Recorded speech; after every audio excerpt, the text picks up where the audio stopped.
jungle. Viva येथील खुनी हल्ला प्रकरणात दोघांना सक्त मजुरी. न्यायाधीशांनी सुनावली कठोर शिक्षा. खटला मागे घेण्यासाठी तरुणावर केला होता चाकूने प्राणघातक हल्ला.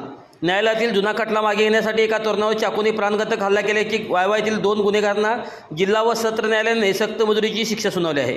अतिरिक्त जिल्हा व सत्र न्यायाधीश अनिरुद्ध थत्ते यांनी हा महत्त्वपूर्ण निकाल दिला. यामध्ये रोहन उर्फ रोया हनुमंत मुईक वय वर्ष 23 याला 10 वर्षे सक्त मजुरी, तर अल्फाज फिरोज मुल्ला वय वर्ष 22 याला 3 वर्षे सक्त मजुरीची शिक्षा सुनावण्यात आली आहे.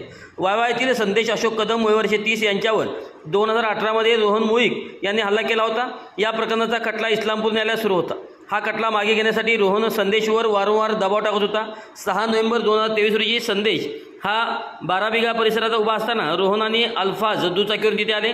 कोर्टातील केस मागे घे नाही तर तुला जिवंत ठेवणार नाही अशी धमकी देत रोहनने संदेशच्या पोटात चाकूने गंभीर वार केले.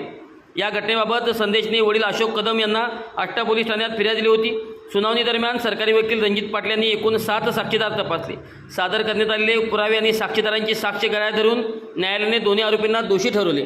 या खटल्यात पोलीस प्रशासनाच्या वतीने पैरवी अधिकारी सहाय्यक पोलीस उपनिरीक्षक शरद जाधव, उत्तम शिंदे आणि चंद्रशेखर बकरे यांनी मोलाची मदत केली. वायवा परिसरातील या निकालामुळे गुन्हेगारांमध्ये धडकी भरली असून कायद्यापेक्षा कोणीही मोठा नाही हा संदेश पुन्हा एकदा अधोरेखित झाला आहे.